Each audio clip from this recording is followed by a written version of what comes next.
So guys, magandang gabi. So, ito yung bago model natin na unit na B-mill. So ang model niya is Ace. Practical siya. So wala tong silencer, lagyan ko lang siya ng silencer na maikli para halos para may ano kayo may reference kayo kung may tsura yung silencer. Yan. Kulay black. Ito naman yung ating budget meal din na Humura. Ito yung Ace tactical na budget meal. Ito yung wood na budget meal. So yan yung pinagkaiba nila. Ito lang hawakan natin. Mahirap. Yan.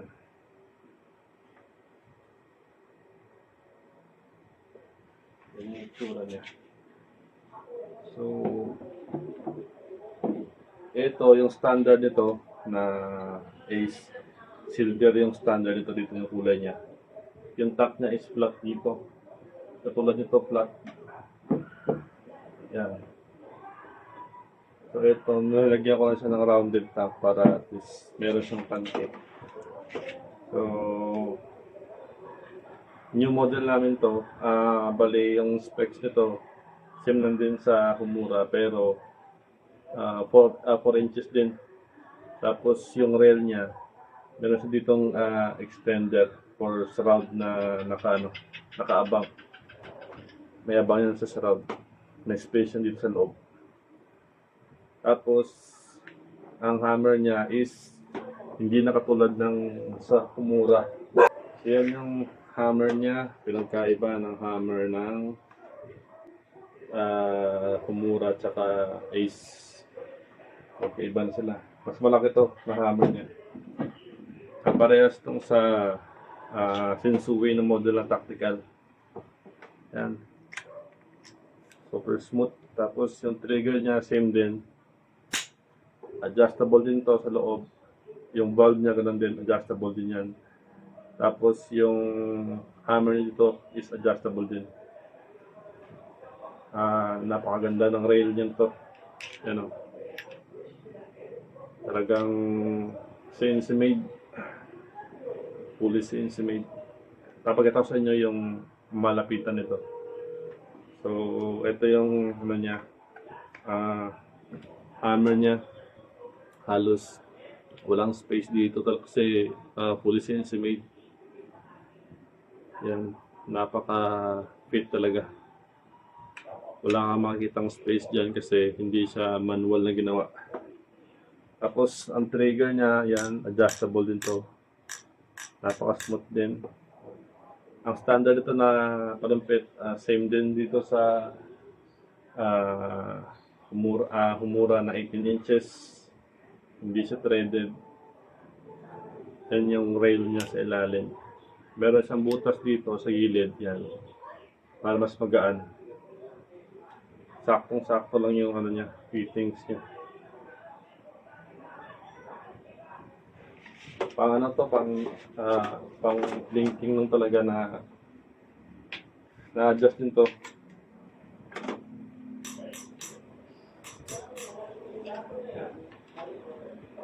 Kulay niya is black. Tatlo rin yung lock niya dun sa taas, sa palumpit. 0.35 liter yung tank niya, naka-China regulator. Tapos pwede siya lagyan ng shroud, meron siyang abang dito. So, kung gusto talaga mag-upgrade na mas maganda yung performance niya, palitan yung mas magandang barrel. Kasi itong barrel na ito is pang budget meal lang din, pang blinking. So, mas maganda kung yung barrel niya maganda din. Napakakinis nito. Wala ka makikita ang ganito kinis sa price range niya. As in talaga parang salamin. Napakakinis, napaka-smooth pero ito yung hammer niya napaka-smooth din. Yan. Nasa smooth to na di ba ito na-adjust sa loob.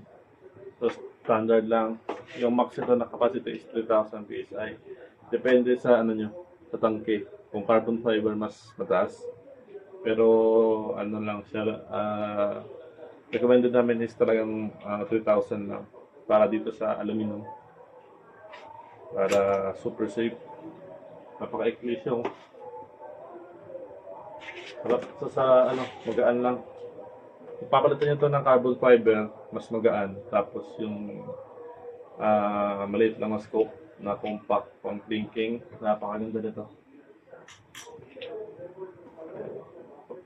Papakita ko sa inyo ng close-up.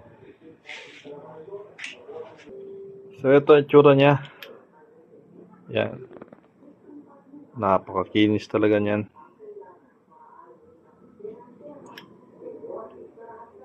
Yan o. Pakita ko sa inyo yung close-up ng ano, ng ito ng hammer. Talagang kung makikita yung spacing dito sa bandang taas. Yan o. Yung dito na part, yan o. Yan dito. Napakaliit ng ano niya. Ng distance. Napakakinis. Ito yung itsura niya pag wala siyang rail. Ito yung rail niya, tinanggal ko. So, wala siyang rail. Hangganan din yung rail niya halos. Kasi ito is binutasan na sa ilalim. Ano. Napakakintab din ito ng, ng rail. Sobrang kinis niya. Tapos lapat na lapat siya dito. As in, saktong-sakto talaga. Yan yung itsura niya pag walang rail. Ang pangit, 'di ba? So, ikawit natin yung rail niya. Meron pala siya ditong, ito yung ano niya. Ang lock niya sa pinaka-receiver. Mas malaki ng plenum to konti kaysa sa dati na Humura or sa dati namin na model na ganito. So, kasi yung lock na dito, dati dalawa yan. So, ginawa namin isa na lang para mas maka-extend kami ng plenum dito. Tapos, magla-lock din naman yan kahit na isa lang. So, ito yung bleeder niya. Yan. Kung gusto mong tanggalin ng hangin nito, i-bleed mo lang dito. So, nunid mo siya ditong luwagan. Dito ka na mag-bleed sa kanyang bleeder mismo sa loob. Sa gitna ng sa ilalim ng ang receiver. So, ikakabit natin to ang napaka-poging niya. Yung rail. Wait lang. Yan yung itsura niya. Yan. Meron siyang parang puti-puti. Fingerprint mark yan. Kasi yung kamay ko. Yan, pero napakakinis yan. Yan yung buong itsura niya. Yan, napakaikli lang din. Ganda ng hammer niya na binago namin, ginaya namin sa dun sa standard na mismo.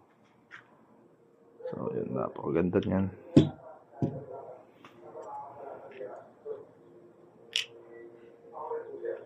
Compact lang siya. Kung gusto mo siyang palitan ng mas maikling tangke, mas maikling panumpit, depende sa inyo. Kasi ito, 18 inches to.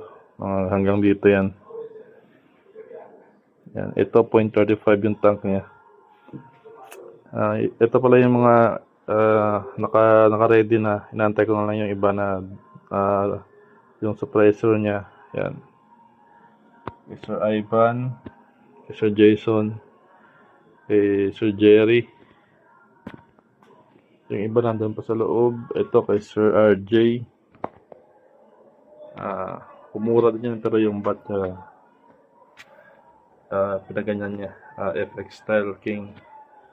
Yung isa ganun din. Na-upgrade yung bat. Tapos naglagay siya ng bipod rail. Nagpalit siya ng TR 20 inches. Yan. Solid na.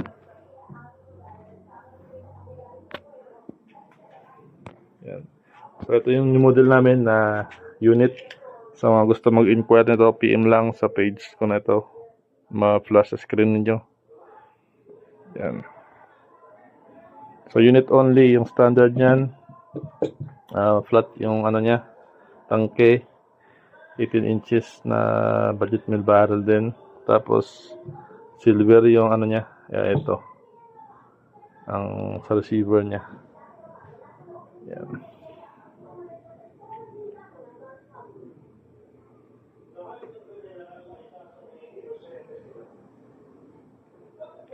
So, yun lang.